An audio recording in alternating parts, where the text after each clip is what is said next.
ইরানের সরকার বিরোধী বিক্ষোভ দমনে আরও কঠোর অবস্থানে খামেনি, বিদেশি ষড়যন্ত্রের অভিযোগ, সন্ত্রাসী কর্মকাণ্ডের বিরুদ্ধে ঐক্যের আহ্বান। মাদুরোকে আটকের পর ভেনেজুয়েলা ঘিরে নতুন পরিকল্পনা ট্রাম্প প্রশাসনের, লক্ষ্য তেল উৎপাদন পুনরুদ্ধার এবং খনিজ খাত সম্প্রসারণ। এবং রাশিয়া চীনের দখল থেকে বাঁচাতে গ্রিনল্যান্ডের দখল নিতে চায় যুক্তরাষ্ট্র, শক্ত পদক্ষেপ নেওয়ারও হুঁশিয়ারি মার্কিন প্রেসিডেন্টের। বিশ্বজুড়ে ঘটে যাওয়া দিনের গুরুত্বপূর্ণ ঘটনাবলী নিয়ে আরটিভির নিয়মিত আয়োজন সারাদিনের বিশ্বে আপনাদের সঙ্গে আছি আমি নুসরাত জাহান রাকা। ইরানে সরকার বিরোধী বিক্ষোভ দমনে এবার আরও কঠোর অবস্থান নিলেন দেশটির সর্বোচ্চ নেতা আয়াতুল্লাহ আলী খামেনি। বিদেশি ষড়যন্ত্রের অভিযোগ তুলে আন্দোলনকারীদের শক্ত হাতে ব্যবস্থা নেওয়ার হুঁশিয়ারি দিলেন তিনি। শুক্রবার রাষ্ট্রীয় টেলিভিশনে দেওয়া ভাষণে সন্ত্রাসী কর্মকাণ্ডের বিরুদ্ধে ঐক্যের আহ্বান জানান আয়াতুল্লাহ আলী খামেনি। অর্থনৈতিক সংকট থেকে শুরু করে বিক্ষোভে এ পর্যন্ত নিহত হয়েছেন বহু মানুষ। পরিস্থিতি নিয়ন্ত্রণে ইন্টারনেট বন্ধ সহ কঠোর পদক্ষেপ নিয়েছে সরকার। চলমান ইস্যুতে ইরানের সঙ্গে সকল ফ্লাইট বাতিল করেছে তুরস্ক। আরও জানাচ্ছেন ইমতিয়াজ আহমেদ। ইরানে চলমান সরকার বিরোধী বিক্ষোভের মধ্যে কড়া ভাষায় হুঁশিয়ারি দিয়েছেন দেশটির সর্বোচ্চ নেতা আয়াতুল্লাহ আলী খামেনি। বিদেশি ষড়যন্ত্রের অভিযোগ তুলে আন্দোলন দমনে কঠোর ব্যবস্থা নেওয়ার ঘোষণা দিয়েছেন তিনি।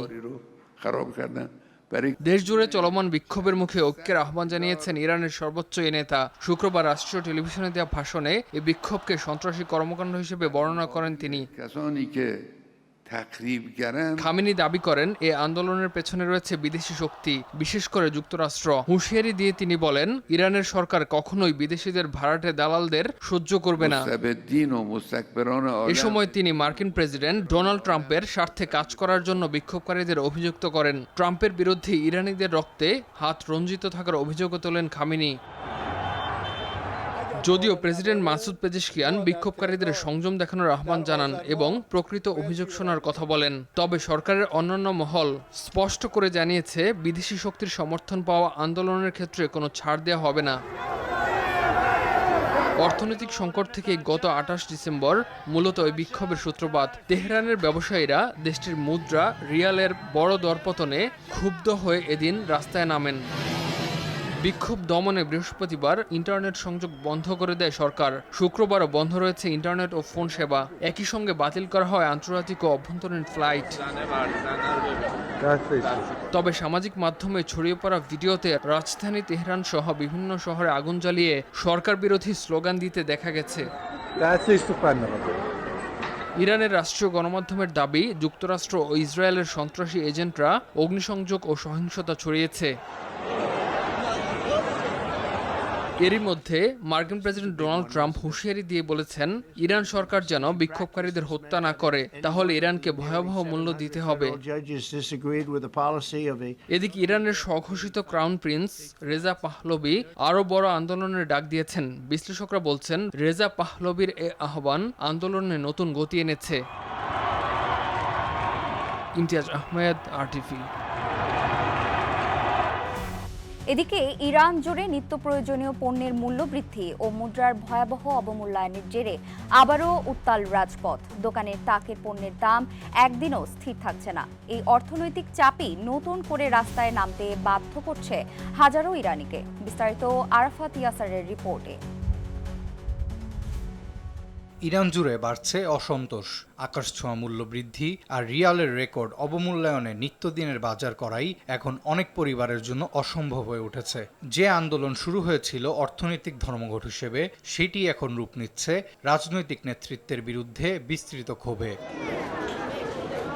এদিকে গত এক সপ্তাহের বেশি সময় মাশহাদ থেকে ইস্পাহান সহ বিভিন্ন শহরে ছড়িয়ে পড়েছে বিক্ষোভ। 2022-23 সালের উইমেন লাইফ ফ্রিডম আন্দোলনের পর এটি ইরানের সবচেয়ে গুরুতর অস্থিরতা বলে মনে করছেন বিশ্লেষকেরা। মাশহাদের এক বিক্ষোভকারী বলছেন, কয়েকদিনের ব্যবধানে পণ্যের দাম কয়েক গুণ বেড়ে গেছে। তার ভাষায়, এই দেশে যদি দায়িত্বশীল শাসন থাকতো তবে এমন পরিস্থিতি হতো না। একই অভিজ্ঞতার কথা জানান তেহরানের 55 বছর বয়সী মরিয়ম। রান্নার তেলের দাম 3 দিনে দ্বিগুণ হয়ে যাওয়ায় তিনি বাজার করাই বন্ধ করে দিয়েছেন। অন্যদিকে সরকার এই বিক্ষোভকে বিদেশি শক্তির উস্কানি বলে দাবি করছে। নিরাপত্তা বাহিনী কাঁদানো গ্যাস ও আগ্নেয়াস্ত্র ব্যবহার করে আন্দোলন দমনে নামায় বিভিন্ন এলাকায় বিক্ষোভকারী ও বাহিনীর মধ্যে তীব্র সংঘর্ষ হয়েছে। মানবাধিকার গোষ্ঠীগুলোর তথ্য মতে এসব সংঘর্ষে শিশুসহ অনেক মানুষ নিহত ও আটক হয়েছেন। এই আন্দোলনের মধ্যেই ইরানের রাজনৈতিক ভবিষ্যৎ নিয়ে তীব্র বিভাজন স্পষ্ট হচ্ছে। কোথাও শেষ শাহের ছেলে রেজা পাহলভির সমর্থকেরা সক্রিয়, আবার অনেকে রাজতন্ত্রে ফেরার সম্ভাবনা নিয়ে শঙ্কিত। আপাতত ছোট আকারে হলেও এই বিক্ষোভ যদি একত্রিত হয় তবে তা ইরানের পুরো ব্যবস্থার জন্য বড় চ্যালেঞ্জ হয়ে উঠতে পারে বলে মনে করছেন বিশ্লেষকেরা। আরাফাত ইয়াসার, RTV। নিকোলাস মাদুরোকে আটকের পর ভেনেজুয়েলাকে ঘিরে নতুন পরিকল্পনার কথা জানিয়েছে মার্কিন প্রেসিডেন্ট ডোনাল্ড ট্রাম্পের প্রশাসন। ওয়াশিংটনের লক্ষ্য দ্রুত দেশটির তেল উৎপাদন পুনরুদ্ধার এবং খনিজ খাত সম্প্রসারণ। কিন্তু প্রশ্ন হচ্ছে, ভেনেজুয়েলার হাতে আসলে কি পরিমাণ সম্পদ রয়েছে? বিস্তারিত আব্দুল মালেকের রিপোর্টে। বিশ্বের সবচেয়ে বড় প্রমাণিত তেলের মজুদ ভেনেজুয়েলার দখলে। 2023 সালের হিসাব অনুযায়ী দেশটিতে রয়েছে প্রায় 303 ব্যারেল অপরিশোধিত তেল, যা যুক্তরাষ্ট্রের মজুদেরও 5 গুণ বেশি। ওপেকের প্রতিষ্ঠাতা সদস্য ভেনেজুয়েলার এই তেলের সিংহভাগ রয়েছে ওরেনিকা বেল্টে। তেলের পাশাপাশি প্রাকৃতিক গ্যাসেও সমৃদ্ধ ভেনেজুয়েলা। বিশ্বে গ্যাস মজুদে দেশটির অবস্থান নবম। পাশাপাশি ল্যাটিন আমেরিকায় সবচেয়ে বড় সরকারি স্বর্ণের রিজার্ভও তাদের, প্রায় 161 মিলিয়ন টন। এছাড়া দেশটিতে রয়েছে বিপুল পরিমাণ কয়লা, লোহার আকরিক, নিকেল, বক্সাইট এবং হীরার মজুদ, বিশেষ করে ওরেনিকো মাইনিং আর্ক এলাকায়। প্রায় 55,000 বর্গ কিলোমিটার এলাকা জুড়ে বিস্তৃত এ অঞ্চলে রয়েছে অতি ভারী বা এক্সট্রা হেভি ক্রুড। উত্তোলন ও পরিশোধন ব্যয়বহুল হওয়ায় এর জন্য প্রয়োজন উন্নত প্রযুক্তি, যা যুক্তরাষ্ট্রের টেক্সাস ও লুইজিয়ানায় বিদ্যমান। একসময় দৈনিক 1.5 থেকে 2 মিলিয়ন ব্যারেল তেল রপ্তানি করত ভেনেজুয়েলা। তবে রাজনৈতিক অস্থিরতা, অব্যবস্থাপনা ও মার্কিন নিষেধাজ্ঞায় উৎপাদন কমে আসে। ওপেকের তথ্য অনুযায়ী 2024 সালে দেশটির দৈনিক তেল উৎপাদন ছিল গড়ে 9,52,000 ব্যারেল। বর্তমানে চীনই ভেনেজুয়েলার সবচেয়ে বড় তেল ক্রেতা। 2025 সালের শেষের দিকে দেশটির মোট তেল রপ্তানির প্রায় 82% গেছে চীনে। যুক্তরাষ্ট্র দ্বিতীয় এবং কিউবা তৃতীয় বৃহত্তম ক্রেতা।